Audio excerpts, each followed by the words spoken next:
열왕기상 12장 25절에서 33절까지 25절에서 33절까지 한 절씩 돌아가면서 읽겠습니다. 여로보암이 에브라임 산지에 세겜을 건축하고 거기서 살며 또 거기서 나가서 부두엘을 건축하고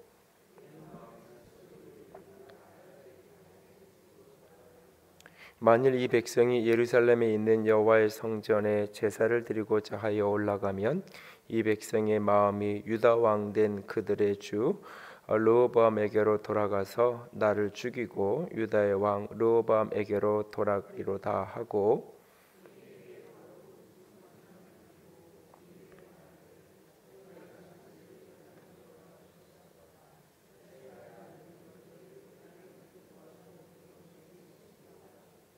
하나는 베델에게 주고 하나는 단에 둔지라.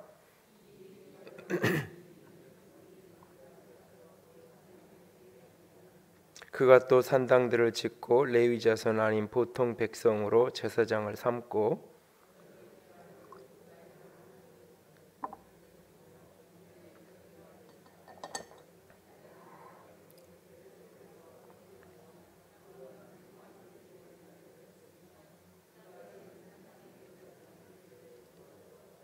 함께 읽습니다. 그가 자기 마음대로 정한 달 곧 여덟째 날로 이스라엘 자손을 위하여 절기를 정하고 베델에 쌓은 제단에 올라가서 분향하였더라. 아멘. 백마탄 왕자와 결혼을 한 신데렐라는 결혼 생활을 잘했을까요? 과거에 이 신데렐라 이야기에서 모티브를 따온 드라마나 영화가 참 많았죠. 그래서 굉장히 능력 있고 힘 있는 어떤 고위직에 있거나 굉장히 이렇게 능력 있는 남자 주인공이 이제 그렇지 못한 사회적으로 굉장히 낮은 위치에 있는 한 여인을 사랑해서 어느 날 그래서 그 여자가 이제 왕족이 되기도 하고 최고의 영화를 누리게 되는 많은 방역거리가 있지만 그것을 극복하고 결혼하게 되는 스토리. 요즘에는 이제 그게 이제 뒤집혀서 이제 남자가 하층으로 나오고 이제 여자가 요즘에 뭐 혹시 보시는 분들 계실 건데 여자는 재벌로 나오고 남자는 이제 신입 사원으로 나오고 그런 식의 이제 사실 신데렐라 이야기에 거꾸로 뒤집어 놓은 이야기예요. 근데 뭐 이제 신문에 보니까 그거랑 다를 거다. 어떻게 다르냐? 이거는 이제 그 낮은 신분에 있는 사람이 결혼을 해서 상류층이 되는 이야기가 아니라 위에 있는 사람이 내려오는 이야기가 될 거다. 뭐 이렇게 이제 신문에 기사가 났더라고요. 그래서 목사님은 성경을 안 보고 그런 것만 보냐고 또 속으로 그러지 말고 신문에 보니까 그런 기사들이 나왔던데 과연 그들이 이렇게 영화나 드라마 속에서 볼 수 있지만 이 동화 속에 나타나지만 현실에서 그런 일이 벌어졌을 때 그냥 행복할 수 있을까? 오늘 만약에 그런 일이 벌어졌을 때 그 가정을 건강하고 아름다고 행복하게 만들기 위해서 그렇게 갖고 가기 위해서 그 신데렐라 위치에 있는 사람 그런 어떤 입장에 있는 그러니까는 나 말고도 많은 사랑할 만한 사람 나 말고도 이렇게 그 자리에 갈 수 있는 많은 후보들이 있고 그 사람은 나를 굳이 선택하지 않아도 더 많은 선택의 기회가 있음에도 불구하고 굳이 나를 선택해 준 그래서 내가 어느 날 그런 영광의 자리 내가 그런 축복의 자리에 서게 됐을 때 그것이 어떻게 하면 한 번의 축복의 사건으로 끝나지 않고 지속적인 인생의 축복이 되어질 수 있을까?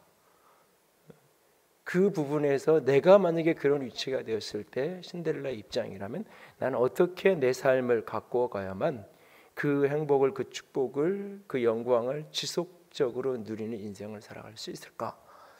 그러니까 뭐 쉽게 얘기하면 이렇게 남자 친구를 사귀는데 굉장히 많은 능력도 있고 여자들 후보도 있었고 그런데 그 중에서 나를 선택해서 이렇게 결혼을 했단 말이에요. 그러니까 그 결혼 관계를 행복하게 유지하기 위해서 선택받은 내 입장에서는 어떻게 해야 될까? 나는 별로 이렇게 교회에 중요한 역할을 하거나 리더십에 오를 만큼 스스로 생각하기에 별로 잘 준비되고 갖춰져 있는 사람 같지 않아요. 물론 나도 그런 위치가 됐으면 좋겠고 그걸 원하지만 사실 내가 아는 내 실력이나 능력은 그런 자격이 별로 없는 것 같아요. 그런데 어느 날 은혜로 내가 뽑혀지고 선택되어서 그런 위치에, 그런 자리에 내가 놓이게 되었어요. 그런 직분을 얻고 직분을 받는 것, 그 순간 그 사건 자체만으로 축복이 끝나는 것이 아니라 비록 조금은 부족하고 비록 조금은 자격이 없음에도 불구하고 내가 그런 지위를 얻고 그런 축복을 받았을 때 그것이 그 지위를 얻는 것의 축복의 사건으로 끝나지 않고 그것이 지속적인 축복의 누림으로 내 인생에서 누려지려면 어떻게 해야 될까? 오늘 본문 속에 등장하는 여로보암이라는 사람, 이 사람은 왕이 될 자격이 되는 사람이 아니죠. 이 사람도 굉장히 좋은 가문 출신이에요. 에브라임 지파, 남유다의 유다 지파와 북쪽의 이 에브라임 지파가 이스라엘 민족의 두 이렇게 양대 산맥을 이루는 그런 어떤 지파로 형성을 하고 있죠. 이것은 뭐 이렇게 사사시대 때부터 그 이제 출애굽 여정에서부터 계속해서 이렇게 흘러내려오던 어떤 이렇게 헤게모니, 이게 리더십의 이런 어떤 모습들이 있었어요. 그런 모습 속에서 굉장히 출중하고 11장에 이 여로보암이 처음 등장할 때 보면 이 사람은 굉장히 큰 용사였다. 솔로몬이 보기에도 인정할 만한 큰 용사였어요. 그래서 솔로몬이 통치하는 나라에 요즘식으로 바꿔서 이야기하면 국방장관 정도 될 수 있고, 솔로몬이 통치하는 나라에 육군 참모총장이 되어서 군권을 다스리는 그 정도의 역량과 리더십을 발휘할 만한 그런 능력을 가진 사람이에요. 그러나 그 사람이 왕이 될 만한 사람은 아니에요. 왜? 다윗의 자손이 아니고 유다 지파가 아니기 때문에. 그리고 왕제로 훈련받은 사람도 아니에요. 그리고 본인 자신도 왕이 되기 위한 어떤 욕구, 욕망이 컸던 사람도 아니었어요. 그런데 결국 그가 솔로몬의 때에 이제 솔로몬이 죽고 나서 이제 솔로몬의 아들 르호보암이 왕이 되고 났을 때 결국 이제 이 대적을 하게 되고 결국은 이제 북이스라엘의 왕이 되어지는데, 그런 과정 속에서 이 여로보암이 이런 리더십을 갖게 되고 왕이 되게 되는 과정은 사실 11장을 읽어보면 그것은 하나님으로부터 나온 거였어요. 굉장히 탁월한 능력을 발휘하던 그가 어느 날 길을 가다가 선지자 아이야를 만나게 되죠. 그가 아주 새 옷을 입고 있던 선지자가 그 옷을 12조각으로 찢어요. 자기 입던 옷을. 그리고는 그 10조각을 여로보암에게 주면서 하나님이 이 솔로몬의 나라를 이렇게 12조각을 찢어서 10개를 너에게 줄 거다. 그러나 하나님께서 다윗을 사랑하셨기 때문에 그 하나는 이스라엘 백성들, 그 다윗의 자손 솔로몬의 자손 르호보암이 갈 거다. 왜 그러냐? 우상 숭배한 것 때문에, 하나님의 말씀을 어긴 것 때문에. 그 왜 그렇게 하시는 쭉 이야기를 해요. 그러면서 내가 너를 통해서 이제 하나님께서 나라를 세우고 이스라엘 나라를 너에게 줄 거다라고 하나님께서 여로보암에게 말씀하세요. 아직 솔로몬이 살아있는 그런 시기예요. 솔로몬의 사후에 그렇게 하겠다는 것을 여로보암에게 말씀을 하세요. 그러면서 뭐라고 하나님이 말씀하시면 하면 내가 원하는 대로 다스려라. 그런데 내가 다윗처럼 하나님의 말씀에 순종하고 하나님의 윤리와 법으로 네가 통치하고 다스리면, 하나님께 순종하고 살아가면 내 나라도 다윗의 나라처럼 그렇게 강화해질 것이고 내 나라도 다윗의 나라처럼 그렇게 견고하여지고 영원할 거다라고 하나님께서 여로보암에게 그렇게 선지자를 통해 약속하세요. 너를 통해 왕이 되게 할 거고 그럴 때 왕이 됐을 때에 내가 이 솔로몬이 했던 것처럼 그렇게 불신앙으로 우상 숭배하는 것이 아니라 다윗이 했던 것처럼 하나님께 순종하고 하나님의 말씀을 따라 살면 내 나라도 원래는 자격 없는 위치였지만 내 나라도 아름다운 나라로, 견고한 나라로 세워질 것이고 영원할 거다라고 하나님께서 여로보암에게 그렇게 말씀하세요. 그리고는 결국은 이제 이런저런 성경에 기록되지 않은 여러 사건들 속에서 여로보암은 잠시 애굽으로 망명을 했다가 솔로몬의 사후 이제 이 르호보암이 이 백성들의 요구를 받아들이지 않고 이러면서 이제 10지파들이 따로 이렇게 우리랑 다윗의 가문이랑 이새의 집안이랑 유다 지파랑 무슨 상관이냐라고 하면서 이렇게 토라져서 이렇게 자기 길을 갖고자 원했을 때 망명에 있던 여로보암이 귀국하게 되고 그 북이스라엘의 10지파의 리더시 하나로 힘이 모아지게 되고 자연스럽게 여로보암이 왕이 되게 되죠. 오늘 그렇게 왕이 된 여로보암, 그러니까는 자격 없는 사람이에요. 개인적인 역량이 어떠냐와 관계없이 그 한 사람 개인이 가지고 있었던 어떤 탁월한 능력에 관계없이 왕이 될 사람은 아닌 게 맞아요. 그걸 자기 자신도 알아요. 자기 자신도 알아요. 내가 왕이 된 것은 오직 하나님의 은혜 때문이에요. 내가 왕이 된 것은 어떻게 보면 내가 잘해서이기보다는 솔로몬이 잘못해서 나에게까지 기회가 온 거예요. 내가 잘하고 능력이 실력이 있어서 내가 이 자리에 오른 것이 아니라 보면 사람이 별로 없어서 결국 나한테까지 기회가 오고 나한테까지 그 자리가 온 걸 수 있어요. 어떤 과정이 거쳤든지 어쨌든 그것은 원래 내 자리가 아니었어요. 그런데 나에게 그것이 주어졌어요. 축복으로 주어졌고 영광으로 주어졌어요. 그런데 어떻게 하면 이것을 지속적으로 나에게 축복의 사건으로 만들어갈 수 있을까? 여로보암은 왜 이 축복을 화로, 이 축복을 결국 저주로 만들어버리는 것이었을까? 차라리 왕이 되지 않았으면 좋았을 것을 하는 후회를 남기는 인생으로 살아가게 된 이유는 무엇이었을까? 오늘 본문을 보면서 두 가지를 기억하기 원합니다. 하나는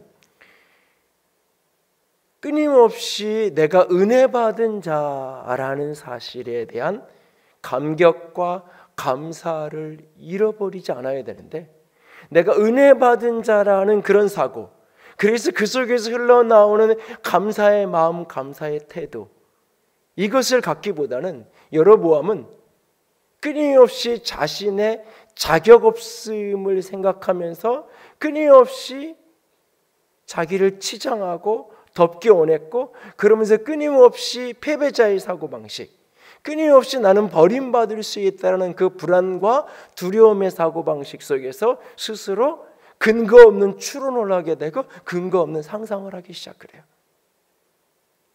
그러니까는 여로보암이 스스로 생각하는 거예요. 본문에 보면 이스라엘이 남북으로 이제 나눠져 있으니까 예루살렘은 남쪽 유다 지방이잖아요. 그 이전까지 예루살렘에 솔로몬의 성전이 건축되어지고 그 성전에서 수십 년 동안 예배가 이루어지고 있었어요. 그리고 모든 이스라엘 백성들은 1년에 3번, 아무리 가난해도 최소한 한 번 정도, 한 번은 예루살렘에 가서 이 제사를 드려야 되는 게 법이에요. 그게 율법이에요. 그러니까 온 이스라엘이 나눠지긴 했지만 신앙 자체를 버린 게 아니에요. 끊어지긴 했지만 완전히 국경선이 완벽하게 만들어진 것도 아니고 하나님을 다, 온 이스라엘이 다 하나님을 버린 게 아니에요. 이 모든 것이 이렇게 나누어져 있는 그런 상태일 때 이 여로보암은 스스로 불안과 두려움의 사고를 하기 시작하는 거예요. 내가 왕이 된 것이 백성들이 나를 지지해서 내가 여기까지 온 게 아니에요. 내가 능력이, 실력이 있어서 내가 여기까지 온 게 아니에요. 하나님이 나를 선택하셨고 하나님이 나를 뽑으셨어요. 백성들이 모아서 나를 먼저 불러서 당신이 우리에게 지도자가 되어 주십시오라고 이야기한 게 아니에요. 백성들은 그런 반역의 마음조차 아직 없을 때 하나님께서 11장에 그 지난주에 말씀드렸던 것처럼 솔로몬의 마음이 하나님을 버리고 하나님을 떠난 그 모습 속에서 대적하는 사건이 벌어지는, 이방의 나라들이 하나님께 솔로몬을 대적하는 그런 일련의 스토리 속에 여로보암이 등장하게 되는 거예요. 사실은 하나님이 여로보암을 선택하셨고 여로보암에게 그 나라를 주기로 작정하셨고 그 나라를 주었어요. 내가 이 자리에 얻는 것은 백성들이, 사람들이 나를 찍어서 여기까지 온 게 아니에요. 내가 실력 있고 능력 있어서 여기까지 온 게 아니에요. 오직 나를 여기에 세우신 건 하나님의 은혜예요. 난 하나님께 은혜를 입어서 내가 여기까지 올 수 있었던 거예요.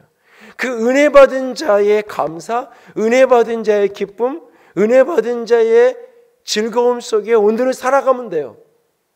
그런데 끊임없이 그것이 아니라 내가 무엇인가 스스로 자격을 만들어야 된다고 생각을 해요. 내가 그 자리를 얻은 것이 내 잘남이 아닌데, 백성들이 그렇게 남유다로 예루살렘으로 자꾸 오가다 보면 마음이 그 남쪽 유다를 다스리는 여로보암에게로, 솔로몬의 가문 다윗의 가문에게로 백성들의 마음이 그렇게 다 넘어가 버리고 말 것이다 라고 스스로 생각하는 거예요. 실제 그런 일이 벌어져서 그 벌어진 사건을 어떻게 대응해야 되고 어떻게 대처해서 이걸 극복해야 될 거냐라고 하는 문제가 아니에요. 벌어지지 않았어요. 벌어지지 않았는데 스스로 그렇게 추론을 하는 거예요. 스스로 그렇게 상상을 하는 거예요. 내가 그렇게 별 자격 없는데, 내가 생각하기엔 자격 없는데 상대방은 나를 좋아해서 나를 선택했단 말이에요. 그런데 그러니까 내가 더 잘해야 된다고 막 생각을 해요. 그런데 내가 뭔가를 좀 못해. 그러면 저 사람이 나를 싫어할 거라고. 그 사람이 나를 싫어한다는 증거가 없어요. 저 사람이 나를 몰라서 나를 좋아하는 거지, 내가 이 정도밖에 안 되는 걸 알면 나를 안 좋아할 거야 라고 하는 증거가 없어요. 그럼에도 불구하고 그것을 스스로 만들어내는, 스스로 이렇게 추론하고 스스로 상상하는 거예요. 내가 이렇게 요리도 못하는데, 내가 이렇게 살림도 못하는데 이런 걸 알면 나를 싫어할 거야. 그러니까는 나 시간에 이 사람 저 사람 불러다가 요리 만들어 놓고 저녁에 내가 했다고 거짓말하고, 그런 식으로 자꾸 마치 그런 어떤 모습처럼 그 마음을 빼앗길까 봐 불안해하고 두려워하는, 그래서 스스로 자꾸 소설을 쓰는, 백성들이 그로 내려가면서 마음이 떠나간 게 아니에요. 그런데 그럴 거다라고 스스로 추론하는 거죠. 스스로 상상하는 거죠. 상상하는 거. 스스로 그렇게 추론하고 상상해서 자기 나름의 대책을 만드는 거예요. 그런데 그 대책이라는 게 하나님하고는 자꾸 거리가 먼 대책을 만드는 거예요. 그래서 이렇게 빼앗길 거니까 어떻게 해야 될까? 금송아지를 2개 만들어요. 그래가지고 하나는 베델에, 하나는 단에 두어요. 베델은 북이스라엘의 남쪽 끝이고 단은 북이스라엘의 북쪽 끝이에요. 할라에서 백두까지 뭐 이런 것처럼 남쪽 끝에서 북쪽 끝까지 그곳에 금송아지를 세워요. 여러분, 이 금송아지를 세운 이 사건은 일계명을 어긴 게 아니에요. 하나님을 버리고 금송아지를 섬기기 시작한 게 아니에요. 보이지 않는 하나님을 보이는 금송아지를 만들어 놓은 거예요. 사람들이 뭘 좋아할까? 사람들이 보이지 않는 저 솔로몬의 성전보다 사람들이 원하는 게 뭘 좋아할까? 금송아지를 이렇게 만들어 놓고 이게 너희를 애굽 땅에서 인도해낸 신이다. 광야에서 아론과 그 금송아지 사건이 오버랩되어지는, 보이지 않는 하나님을 보이는 하나님으로 만들고 싶은, 성경에서 있는 하나님 그분이 아니라 내가 원하는 하나님, 내가 필요로 하는 하나님, 사람들이 원하는 하나님, 물질적으로 나를 복주고 물질적으로 나를 도와주는 그런 하나님. 그래서 금송아지 황금으로 송아지를 만들어 놓고 이게 애굽에서 너희를 인도한 신이다. 이분이 하나님이다. 이분이 여호와다. 쓸데없이 그 예루살렘까지 내려가서 거기 가서 너희들이 예배할 필요 없다. 남쪽 지방에 있는 사람은 베델로 가고 저 북쪽에 있는 사람은 단에 가서 그 금송아지 앞에서 예배해라. 그리고 제사장도 나름대로 제사장도 세우고 나름대로 절기도 만들어가지고 절기도 만들어서 지키게 하고, 그런 식으로 모든 것은 다 하나님을 떠난 게 아니에요. 표면적으로는 자기들이 원하는 하나님을 이렇게 만들어 놓고 사람들에게 섬기게 하는 거예요. 근데 이 출발이 어디서부터 오느냐? 이 마음에 우리가 보통 자격지심이라고 표현하는, 스스로 자기 자신이 자격 없는 자라는 컴플렉스 속에서 하나님이 자격 없는 나를 뽑으신 거예요. 하나님이 뽑으신 것에 대한 기쁨과 감격, 그 감격이 우선이에요. 그리고 그 감격에서 자발적이고 자연스럽게 무언가 헌신과 섬김이 흘러나와야 되는 것이지, 그것이 아니라 이 사랑을 잃어버릴까 봐 불안한, 이 마음을 잃어버릴까 봐 무언가 불안한 마음에서부터 나온 행동들, 그것이 결국은 관계를 더 힘들게 만드는 거예요. 그 왕자가 신데렐라를 좋아한 건 신데렐라의 요리 솜씨 때문이 아니에요. 신데렐라의 살림 솜씨 때문에 그를 좋아한 게 아니라고요. 그런데 막 요리를 하려고, 살림을 잘해보려고, 그거를 못하니까 내가 이렇게 되고, 이걸 못하면은 남편이, 왕자가 다른데 마음이 들고 요리 잘하는 어떤 여자한테 갈 거고, 이렇게 상상을 하는 거예요. 스스로 내가 왕자를 위해서 뭘 하면 좋을까, 이런 걸 좋아. 그래서 내가 최선을 다해서 나름대로 뭐라도 하나 만들고, 잘하든 못하든 최선을 다해서 하면 그것으로 족한 것인데, 무엇인가를 완벽하게 해서 나는 사랑을 얻어내야 된다라고, 이 사랑을 빼앗기지 않고 지켜야 된다라고 자꾸 생각을 하는 거예요, 사람들이. 그 자리에 이르게 된 것이 하나님의 은혜예요. 하나님의 은혜예요.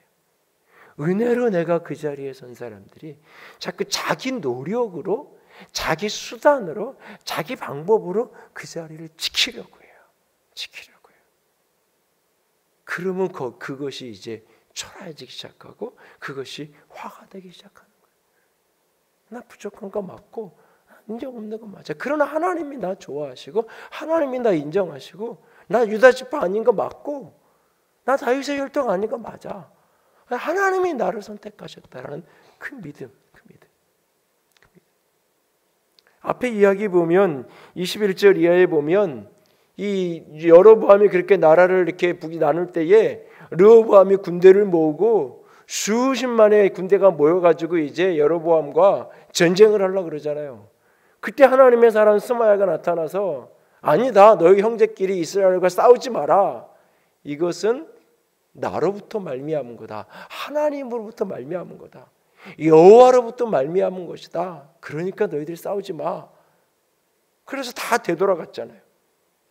여로보암이 힘 있고 군사력이 좋아가지고 남유다 사람들이 르호보암과 그 군대가 전쟁을 시도하지 않은 게 아니에요. 쉬운 얘기로 구테타를 벌어졌는데, 구테타군을 진압하지 않고 놔둔 게 힘이 없어가지고, 정복할 힘이 없어가지고, 싹 붙어볼 만한 군사력이 없어가지고 구테타를 일으켰는데 불구하고 그냥 놔둔 게 아니에요.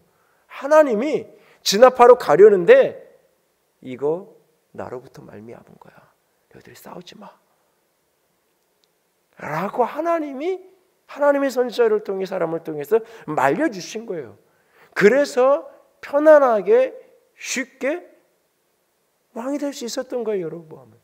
내가 이 자리까지 이른 것이 내 잘남과 내 능력이 아니라고요.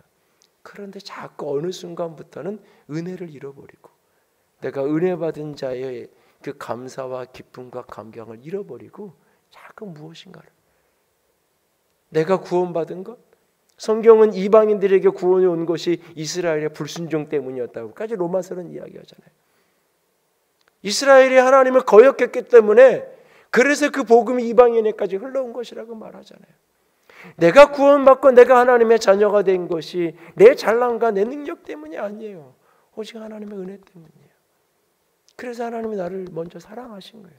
그런데 어느 순간부터는 그 은혜와 감격 속에 신앙생활하기보다는 이 사랑을 잃어버릴까 봐 불안해하고 두려워하고 안절부절 못하면서 신앙생활을 하죠.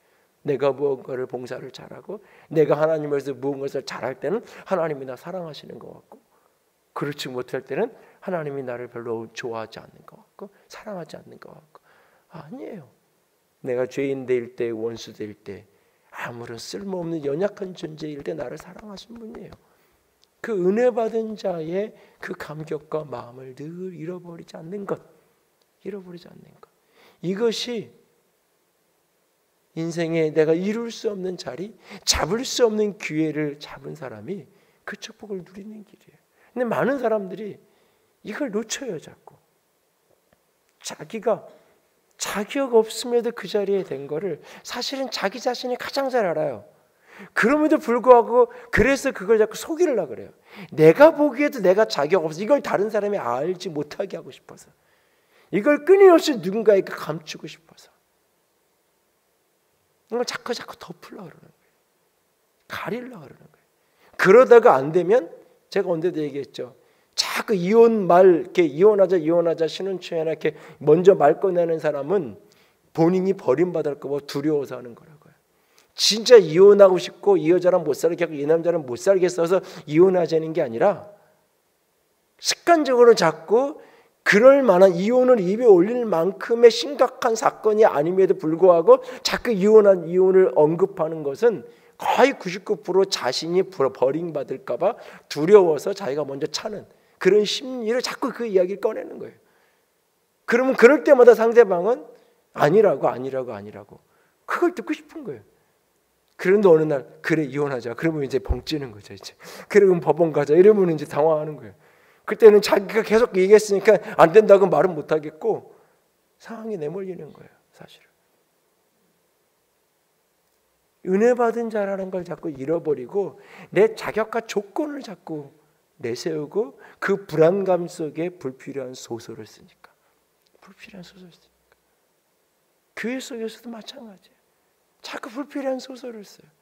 내가 무엇인가를 할 때는 목사님이나 교회가 하나님이 나를 좋아하고 내가 그렇지 못할 때는 그렇지 않을 거예요. 자꾸 불필요한 추론을 하면서 스스로를 자꾸 소외시키고 스스로를 왜소화시켜요. 아니에요. 내가 오직 은혜로 하나님의 은혜로 내가 여기까지 왔다는 사실을 우리는 한순간도 잃어버리면 안 돼요. 두 번째로 내가 하나님의 은혜로 여기까지 왔기 때문에 우리는 내 방법, 내 마음대로가 아니라 내 생각과 내 계산대로 사는 게 아니라 하나님의 방법, 하나님의 계산, 하나님이 이끄시는 대로 걸어가야 하는 거예요. 오늘 여러보암은 흉내를 내요. 하나님을 섬기는 것처럼 보이는데 자기가 생각하는 하나님, 자기 마음으로 그린 하나님, 사람들이 원하는 하나님 어떤 하나님? 복 주시는, 특별히 물질적으로 큰 복을 주시는 그런 하나님. 그러니까는 금송아지 만들어 놓고 이게 하나님이다 라고 말해요.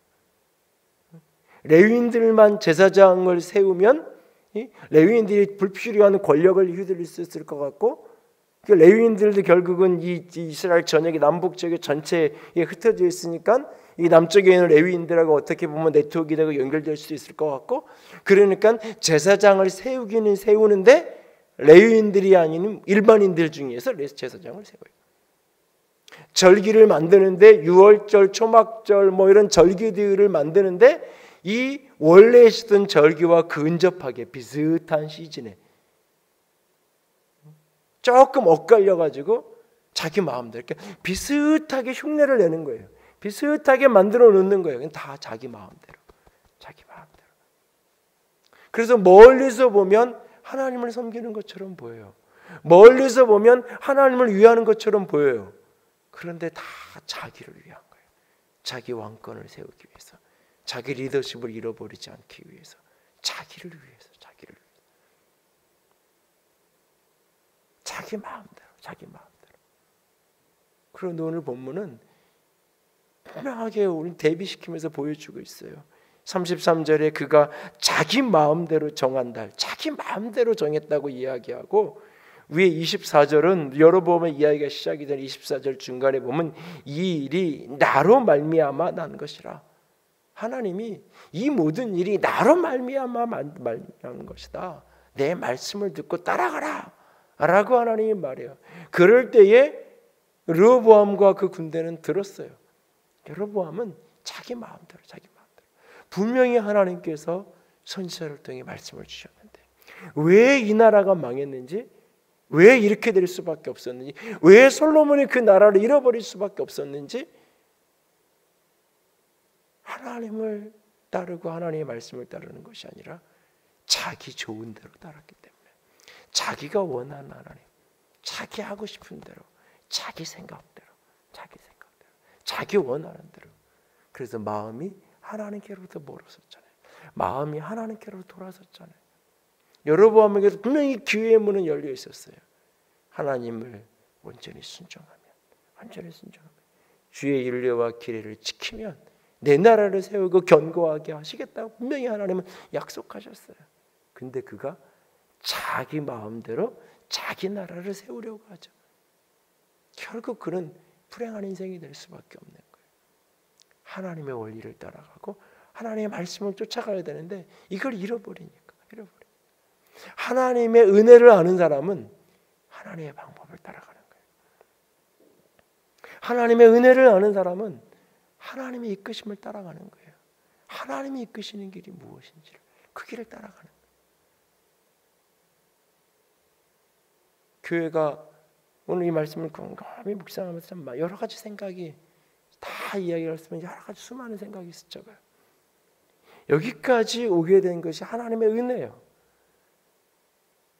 그런데 잘못하면 어느 시점부터 이것을 유지하고 싶고 이것을 잃어버리면 안 되겠고, 그러니까 자꾸 하나님이 무엇을 원하실까를 고민하는 것보다 사람들이 뭘 원할까?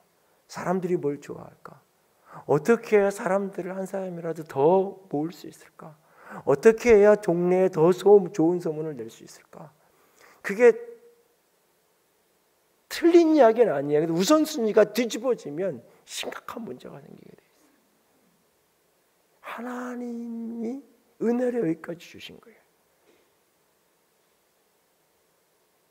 은혜로.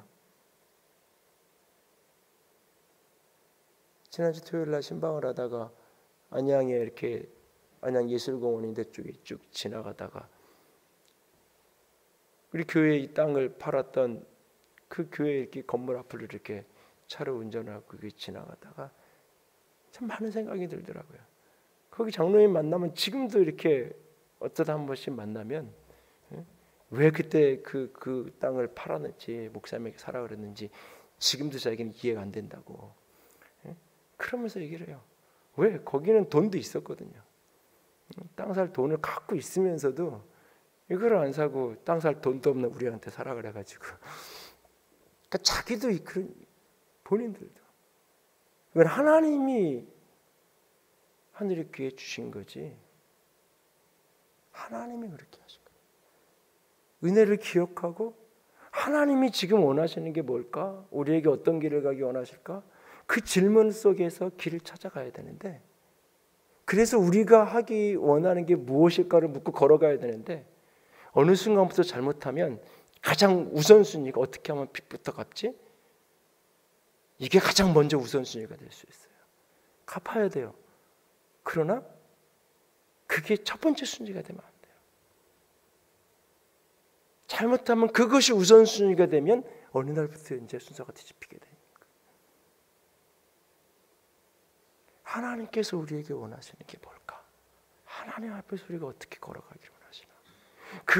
그 초점을 한순간도 잃어버리면 안 되는 거예요. 우리가 늘 어떤 자리이든지 교회적인 부분이 아니어도 은혜로 내가 얻은 그 자리 속에서 그 은혜를 유지할 수 있고 그 은혜를 계속 덧입을 수 있는 방법은 은혜로 시작한 일을, 믿음으로 시작한 일을 내 열심으로 자기 육체의 정욕으로 이루려고 해서는 안 되는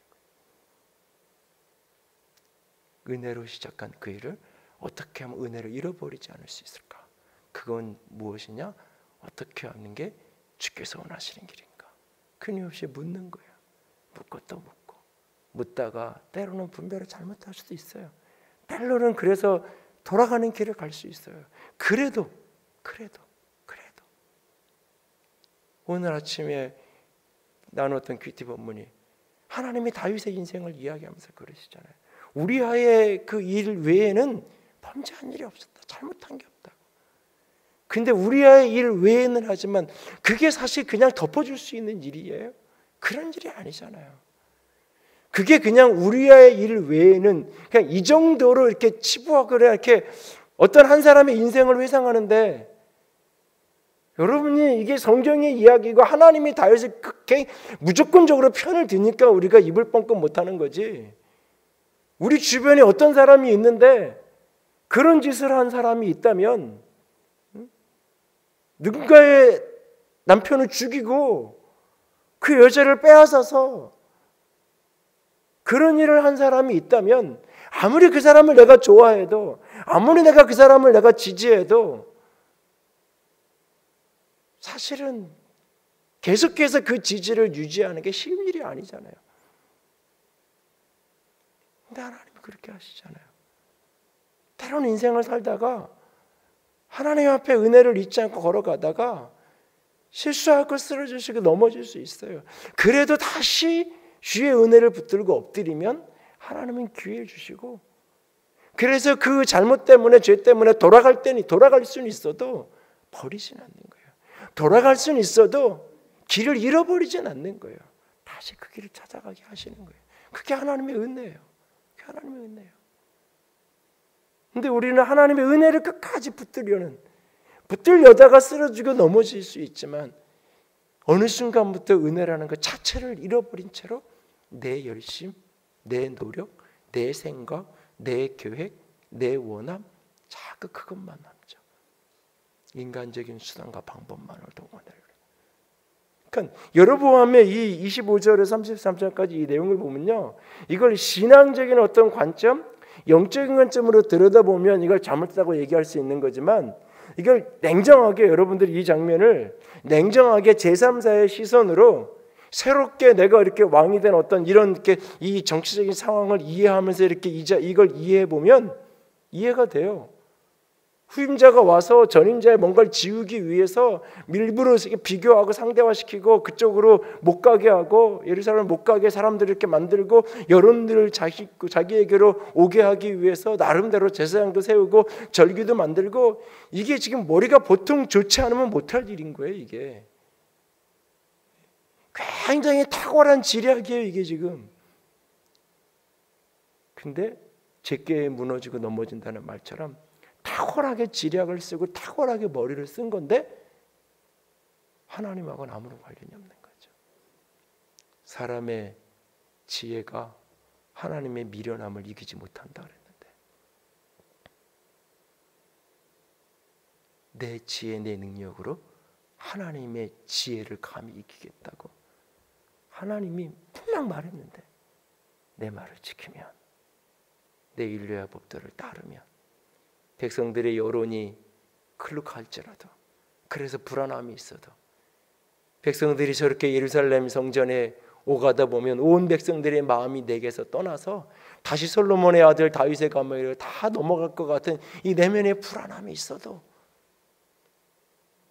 그래도 하나님이 약속하셨으니까 내가 이 자리에 온 것도 하나님의 은혜고, 이 자리에 서 있는 것도 은혜인데 하나님이 이 자리를 지키게 하실 것이고 이것이 은혜가 되도록 하나님이 하실 거니까 내 마음은 불안하지만, 백성들의 여론이 다 저렇게 나를 혹시 떠나가고 내게 등 돌리면 어떡하지, 그런 염려가 내 속에서 일어나지만, 그래, 하나님 섬기는 게 먼저야.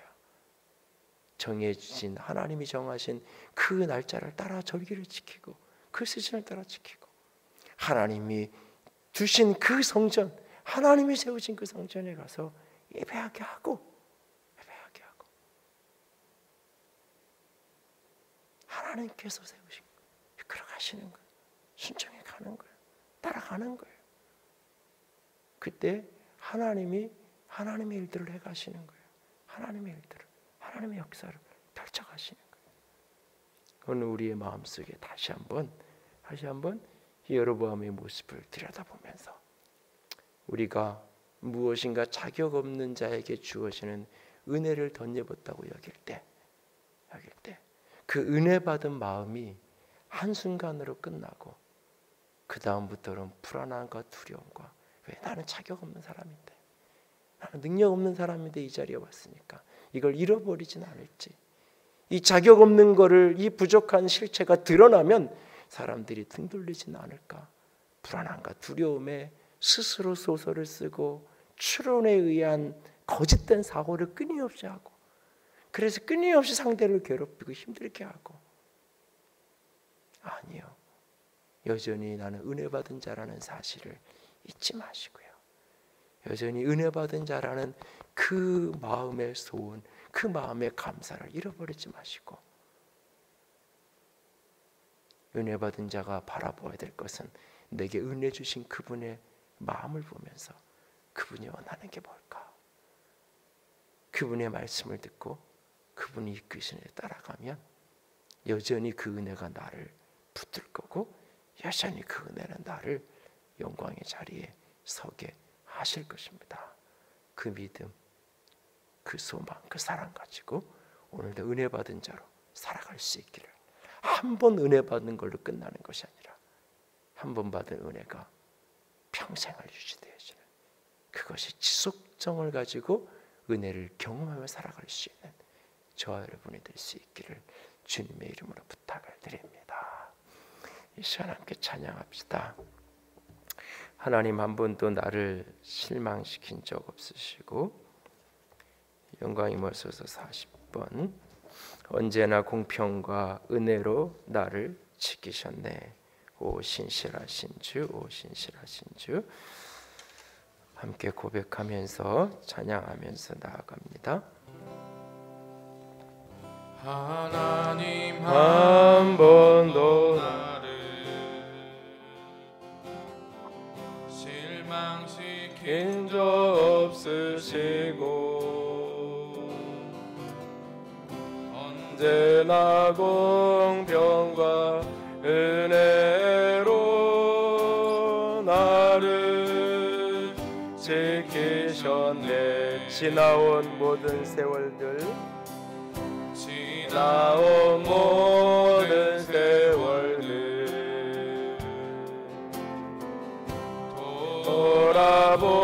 돌아보아도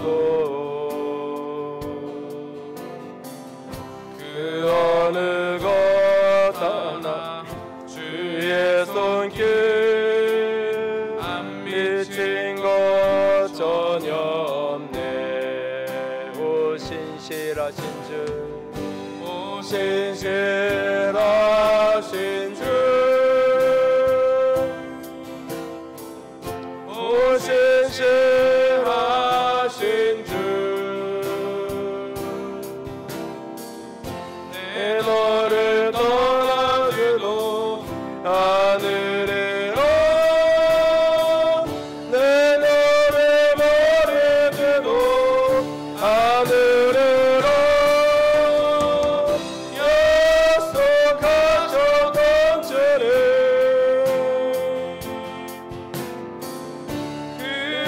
약속을 지키사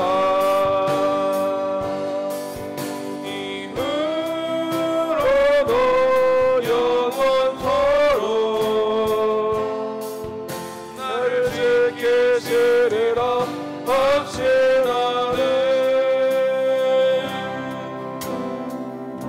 이 시간 함께 기도하며 나아가 기원합니다. 주님, 여로보암이 가졌던 어리석은 태도, 늘 내가 받은 은혜, 내가 받은 기회, 내가 받은 축복을 잃어버리지는 않을까 불안해하고 두려워하는, 그리고 그 불안과 두려움이 거짓된 생각을 하게 되어지고 그 생각에 스스로 속게 되어지는 모습. 그래서 자기 열심으로, 자기 열정으로, 자기 마음으로 무엇인가를 해보려고 했던 그 어리석음, 하나님 여로보암의 길을 걸어가지 않게 하시옵소서. 은혜 받은 자의 감사와 기쁨을 일평생 잃어버리지 않게 하시옵소서. 그 은혜 받은 자의 기쁨과 감사 속에 늘 주의 말씀에 순종하고 주의 법들을 따르는 자가 되기를 원합니다. 주님 도와주시옵소서. 같이 기도합니다. 사랑의 하나님, 영광의 하나님, 주님만을 사랑합니다. 아버지의 사랑하심과 아버지의 거룩하심과 아버지의 영광 되신 가운데 한 걸음 한 걸음 나아갈 수 있기를 원합니다. 아버지 받아주시옵소서. 아버지 하늘의 영광으로 받으시옵소서. 아버지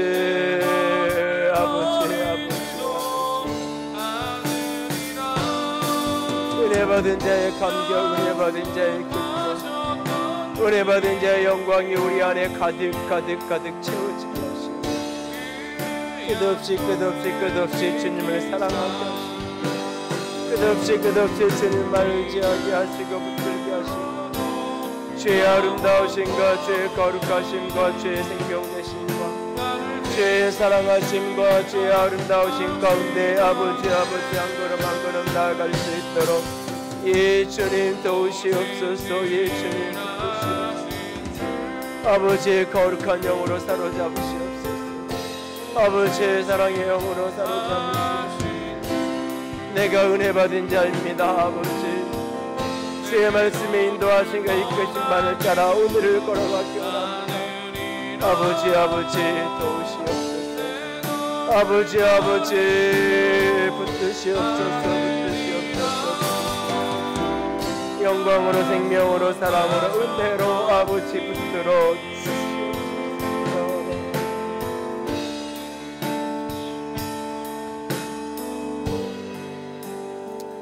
아버지 은혜 받은 자의 생각을 하게 하시고 불안과 두려움 속에 받은 은혜를 지키려고 헛된 노력을 하는 어리석은 자가 되지 않게 하여 주시옵소서. 은혜는 결코 거두어지지 않을 것입니다. 하나님의 은사와 부르심에는 후회하심이 없다 하셨는데 아버지 오늘도 감사 속에 기뻐할 수 있게 하시고 오늘도 그 감사가 하나님께 시선을 두고 하나님의 마음에 합한 자로 주의 말씀에 순종하는 자로 살아가는 우리가 되게 하여 주시옵소서. 내 마음대로 거짓된 것에 속지 않도록 주님 도와주시옵소서. 주님 사랑합니다. 주의 이름으로 축복합니다. 우리 주님 예수님 이름으로 기도드렸습니다. 아멘. 이제는 우리 주 예수 그리스도의 은혜와 하나님 아버지의 놀라우신 사랑하심과 성령 하나님의 교통하시며 기름 부으시는 그 은혜가 오늘도 주의 은혜를 기억하며 은혜 받은 자의 순종함으로 살아가기로 작정하는 모든 이들 위해 이제로부터 영원토록 함께 있을지어다. 아멘.